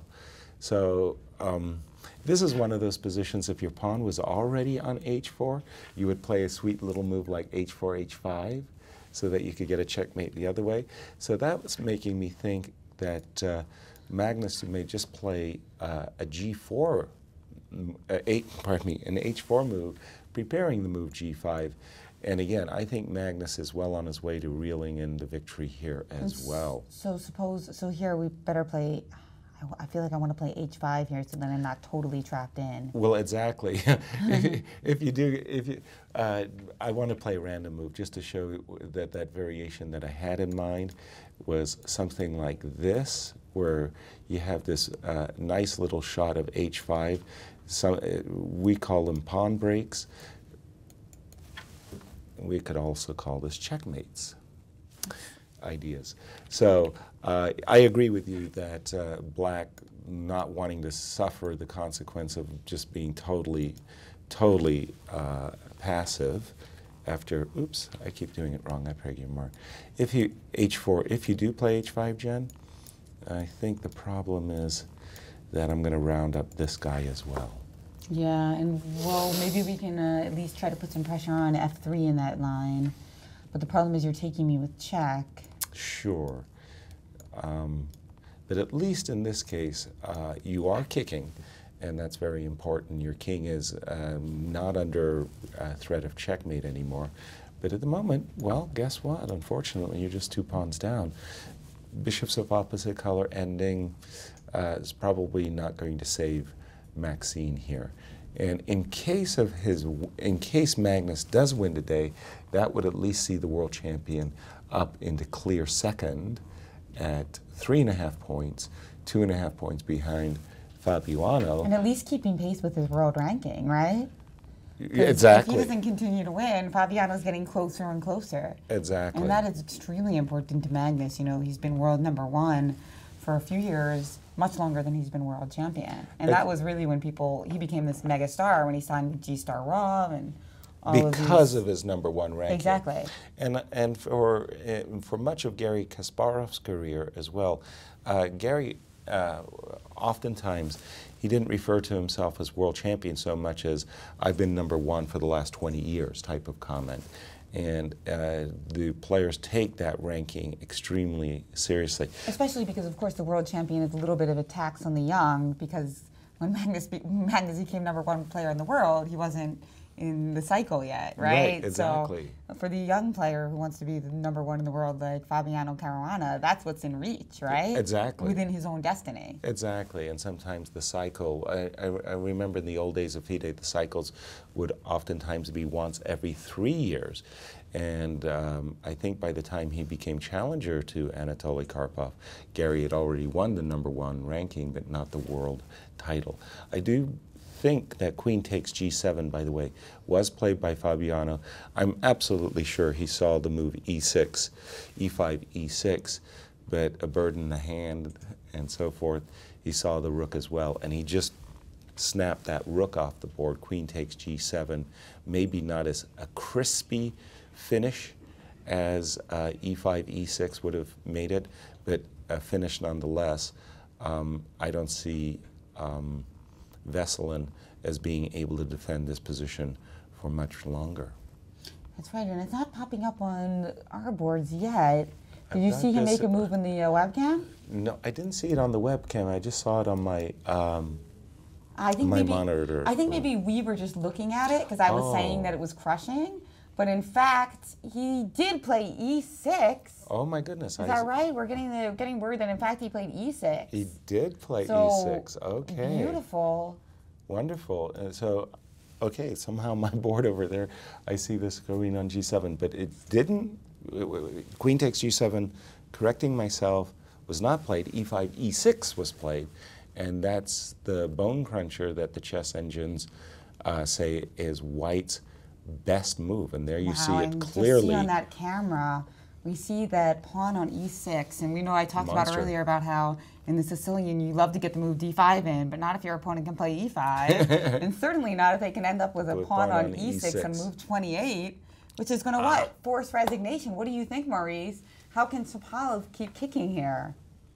You're asking me? Come on, Jen. You know the answer to that question. This is over. E6. That's a baller move. He played it with flair, with panache, with style. He's getting up from the board. You know the psychological anguish Topalov must be going through right now, seeing himself attacked like this, the way he normally attacks people, the way he normally demolishes people. Let me get that right, because that's what this is, a demolition. This is unreal, the way this kid, look how cool he is, just sitting back like, this is what I do, people. I mean, incredible. He's just looking up. He knows it's over. Nakamura walked by, looked at the board, shook his head, and just walked away. Like, oh my God. This is the scene of an accident happening right here, and the GMs don't even want to go close to it, lest some of that rub off on them. And I think this is a sign to the crowd as well. First half over, second half beginning, and this kid is showing, I got my foot on the gas, and I'm ready to run over you. Look out, I'm a Mack truck, and my name is Fabi.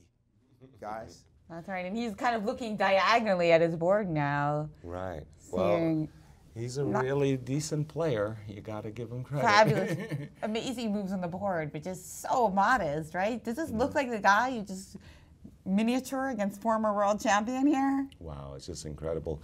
I mean, it really is. It's hard for me to believe what I'm witnessing. You know, there was a period there, I'm going to just say, after Magnus Carlsen defeated Viswanathan Anand in Chennai in such a convincing match that I just thought this was going to be the era of Magnus. That for the next 10 years, this young man from Norway was going to dominate top chess and almost be untouchable. What I'm witnessing now is an obvious and an extremely dangerous challenger in Fabiano Caruana for that top spot. Because and you see the difference is this opening preparation. Magnus, famously not an opening player, more of a grinder, many moves, taking these slight advantages. And Fabiano, opening that he had no idea would have occurred today, happened already twice in the tournament, and having some fantastic preparation ready to go, and even a little bit against Jen. And Jen, it's not all preparation, it's a universal style. Look what he's done. Today he's won a fabulous attacking game, as he did against Levon Aronian, but look at the beautiful defense he had against Magnus Carlsen. World champion Magnus Carlsen comes on and spanks you with a bishop sacrifice, and the man coolly defended, refuted the attack, took the initiative, and won. So he's winning in every type of position. But with defense, offense, I agree. white, black, it's breathtaking. Again, we're running out of superlatives. He's incandescent. He's just absolutely. But amazing. I just think with White, if you look at his White games, yes, lots of attacking chess, but you also see that preparation that's coming through and giving him those positions, and also putting his opponents under pressure and making them play worse. Exactly. Well, that's what you do.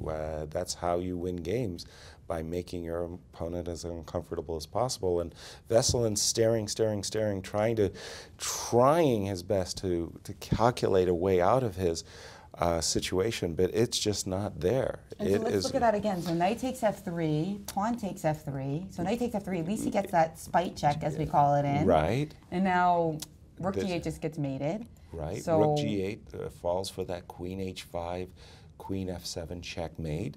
So we tried to defend the rook. It wasn't. and we had multiple choices here. I think we were looking at E7 immediately, which looked pretty juicy. Right, but I thought this one, most especially, winning outright the queen, winning outright and threatening queen mate, as well as the rook, as well as rook D1, as well as da-da-da-da-da-da-da. I mean, take your pick. And how you want to win. every single piece in the board is ready to be captured, right? It's terrible. Except the bishop on B7.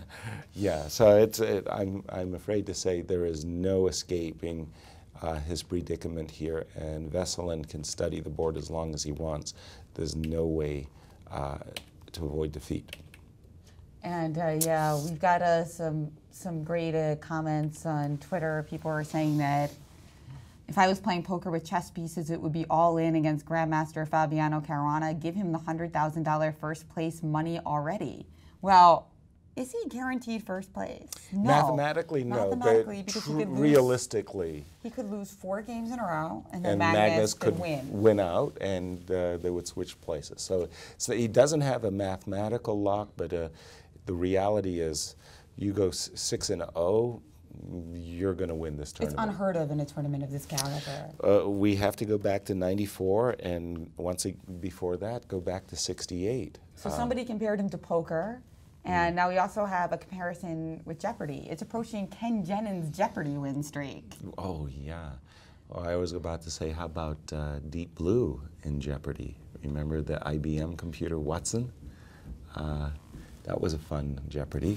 And Malcolm Payne says, this 6-6 in a minute that we're going to see might be the greatest run ever. No, still Bobby Fischer, still Bobby Fischer. But in terms of modern the level of play here, this is absolutely breathtaking, historic, unprecedented. So strongest tournament ever, and up for debate, the greatest run ever. And guess what? It might not be over yet. Maurice? True. Well, I still am open-mouthed when I think about Bobby Fischer doing what he did. I mean, winning 20 games in a row, that's sick. And he played some serious players. He wasn't just playing against Fish now. He was playing guys like Taimanov, Larson, Petrosian, a former world champion. You're talking about the best of the best at the time. So let's put our foot on the brakes a little bit, describing Fabiano's play, but nevertheless, what he's doing is absolutely magnificent. Great play, looking so confident, definitely a challenger to Magnus. It's clear that these are the top 2 that we will be looking forward to seeing play. Now, in this position, just to show you how bad it is, the computer is saying, best move, that pawn on e6 has got to go. I mean, it's got to die. Get rid of it. And in response to knight takes e6, the best move is to just borrow this rook and say, you're in deep trouble right now. Black dare not take this rook on f3 at the moment because of this little in-between check before picking this guy off with check and then revisiting that square and then saying, you know what, give me your queen. Don't worry about it. I'll borrow it for this game. You can have it back next game. This is over completely. So here after the move knight takes on e6, followed by bishop takes on g7, I hate to say it, best move is rook to d6, kind of meaningless. A guy just took your rook and you have to bring your rook up to defend the knight. And now rook to b3, getting the rook from out of danger. Queen c6.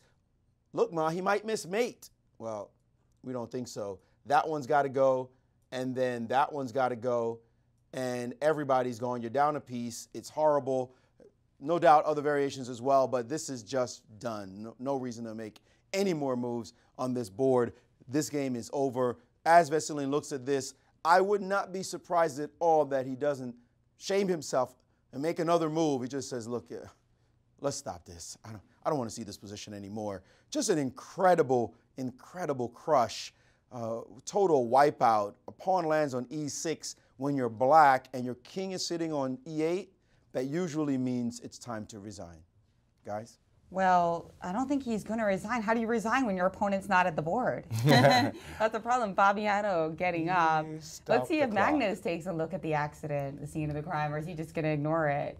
I think he's well aware of what has been going on. And I was talking with your father, Jen. Oh, yes, FM also? Yeah, I was talking with him about from a mathematics point of view, and the idea is when two top grandmasters sit down together, 50% of the time the game's going to be a draw.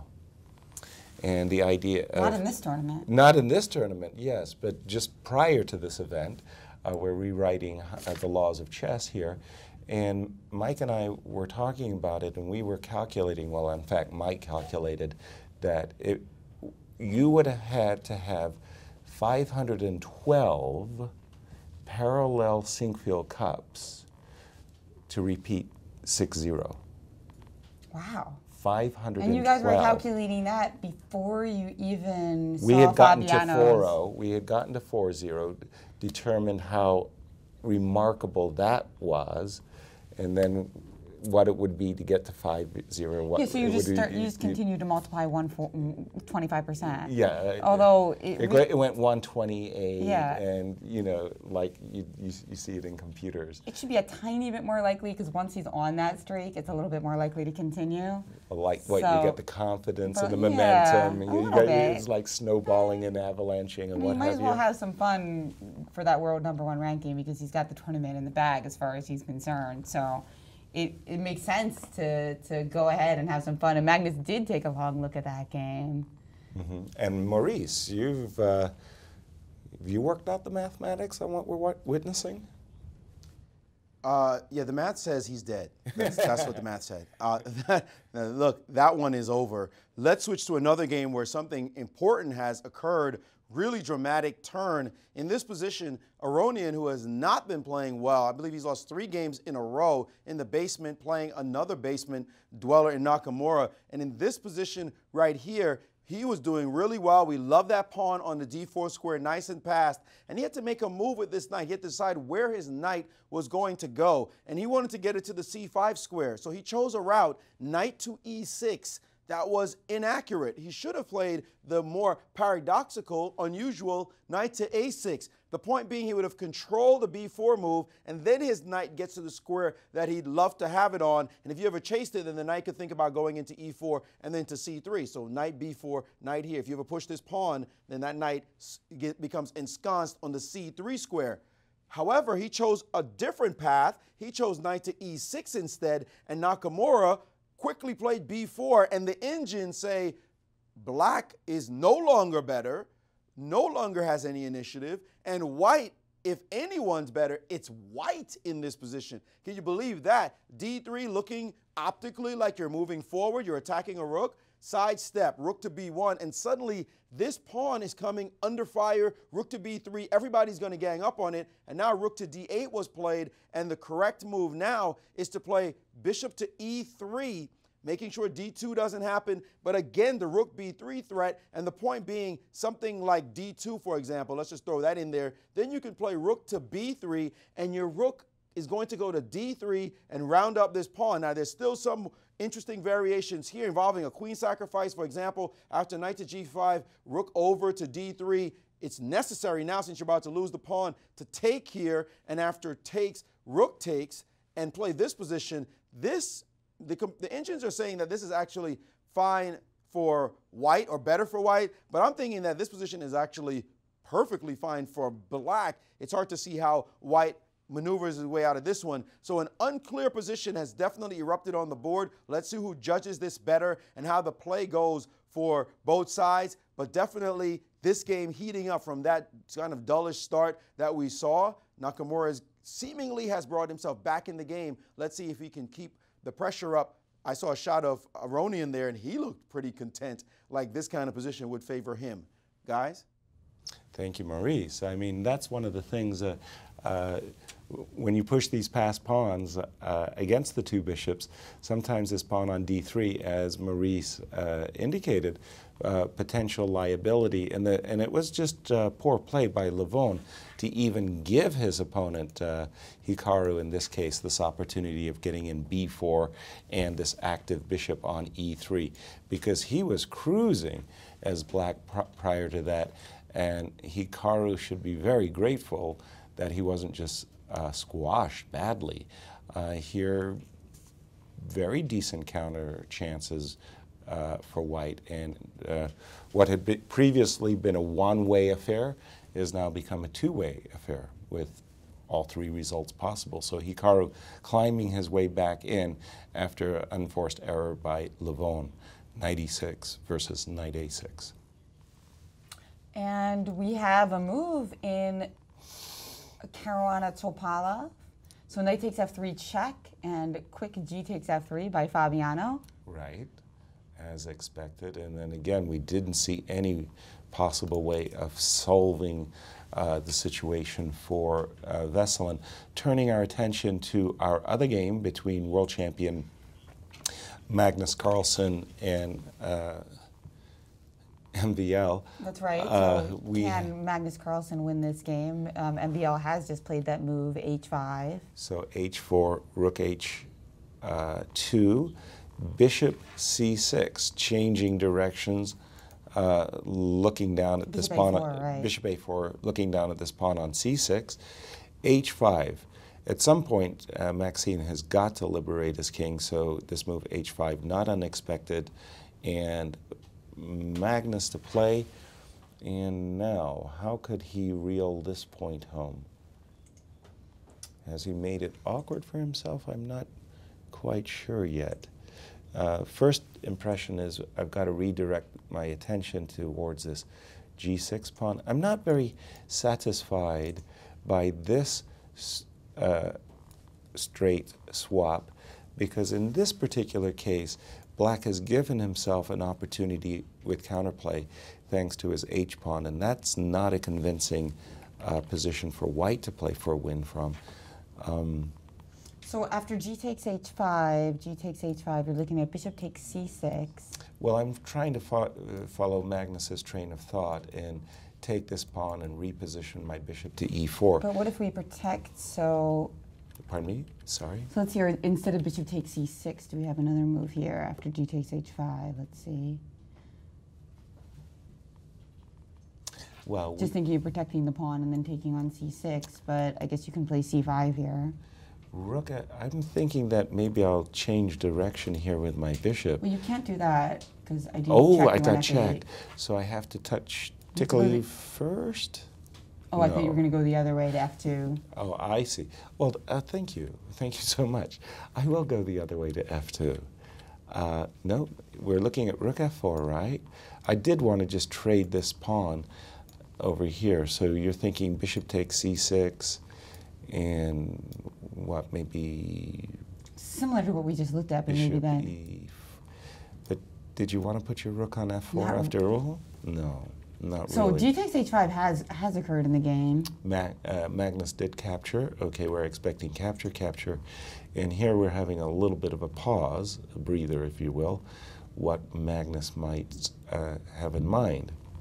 Maybe, how's this for an idea, Jen? We'll take this fellow, and after captures, maybe bring our rook here with a rather straightforward idea of bishop h5. But I think Black's king is going to be just in time to save the h-pawn. Right. Not an easy victory. I thought Magnus was cruising before this. Maurice. I think Maurice has got the finish for us in Caruana Topalov. Topalov Okay. not resigning yet. Okay. Again, with Fabiano not at the board, he's forced to at least make some moves. Bishop f8 on the board. Well, actually, Fabiano has gone back to the board. Bishop f8 was played. He hasn't resigned, but that's like resigning, playing bishop f8 in this position. I thought that maybe he was thinking of another tricky line, queen to f4, queen takes rook, and this move, computer-esque, bishop to d6, looking for some chances down here. The computer says, this is just bad. I'm actually going to let you go after me and take this bishop, your last hope in the position. And look at this nice little line. Looks like black might get out. Look at this. Looks like he could take the e6 pawn. If you go to the d file, there's a check involved. No, sorry, we'll just go back home, and your king didn't belong on the e file in the first place, and that's all she wrote. So instead, in this position after g takes f3, he played this move, bishop f8. Shockingly, guys, quite shockingly, the worst move to play here for white, e7. I mean, it's the move you want to play. It's the worst one to play because black can suddenly play this move. Queen takes on e7, sacrificing the queen, and suddenly white is only up a smidgen, one pawn playing knight takes on c5. It looks like he should be shredded. In fact, now the inches are going below 1, meaning not even a pawn advantage for white. So it's bouncing back and forth now, 1 pawn advantage, but it's ridiculous to go into this position at all. But e7 looks so good. It's the move you look like you want to play here just to paint the picture. You know, you're doing your masterpiece, and e7 just looks like a killer. But no, Fabiano says, I see the win, and he's played the move queen h5 check, avoiding that because the winning blow is this line that we have already looked at, just taking on this square and coming all the way in. And playing this check, king e7 has been played. The bishop has captured on g7, and we're expecting resignation any moment because after this, and he has resigned. e7 would have been the killer blow right at the end, so the game is over. 0. We That's are right. not worthy. Unbelievable. I knew it was going to be a historic event because it's the strongest chess tournament ever held, but a historic event because we are seeing something which is absolutely amazing. That's 6-0. right. Lawrence Trent, our friend, our international master from England, who's also Wonderful part of the Chess commentator. 2014. Yeah. He says that get a statue of Fabi commissioned or give him the keys to the city. Well, the keys to the city have been given to Dr. Jeannie and Rex Sinquefield for founding the club. So they'll have to share the keys to the city. Perhaps they'll lend it to Fabi, especially if he continues to win all these games. Over at Leicester's, they used to have the statue of Stan Musial, a very famous baseball player. But you're right, Trent. I think we're going to need a bust of Fabiano and put it right out there at Leicester's to mark this absolutely unbelievable run we're witnessing. That's right, and before we can even compare it to great runs of the past, we have to wait for it to finish. Yeah. Tomorrow he's playing MVL, he's playing Maxime Vachier-Lagrave, and although he's going to have the black pieces, it looks like Maxime is going to be in for a long haul tonight, so... Suffering against Magnus, yeah. So still, the run isn't over. It's just, it gets more and more unbelievable with each passing day, but today's victory, when you think about all 6 wins, wow, this was just truly a dominating victory. Nothing else to say. Just ruthless. Opening, preparation, Everything. Perfect and fast and so accurate. These moves that we thought were not totally necessary. He would win if he just took on g7. You're patiently milking the position with h3 and bishop c3, rook e3. No second guessing any of his moves, and Mr. Perfect is living up to his moniker. Wow. And just chess history in the making. It's exciting to think that people will be talking about this tournament. They would have been talking about this tournament for a while anyway, but this really just cements it even more in the history books that we have this astonishing result. Well, I mean, regardless of how the run finishes, I'm just thinking, how could we possibly top this event in the next Sinquefield Cup? I mean, this is just, it's incredible. Well, because it's so fun to watch Fabiano beat everyone in these fabulous games. Fabulous. Right. But at the same time, it's also fun when the tournament's really close and there's that drama of who wins first. So I still think we will have, I mean, other scenarios could be exciting just in a different way. Exactly. Well, but, I mean, the games themselves, there's no boredom here. Just because we know who's going to win the tournament doesn't mean that we're not still on the edge of our seat in every game. Absolutely. Well, wow. We'll get those players, pardon me, into our studio shortly. In the meanwhile, let's see the game between Levon, Aronian, and Hikaru Nakamura. As mentioned, Hikaru has been given a chance to get back into the game. His last move, though, may not have been the most accurate, if I've got this position right on my board, just a second. His last move after rook b1, the engines like simply the move bishop e3. Bishop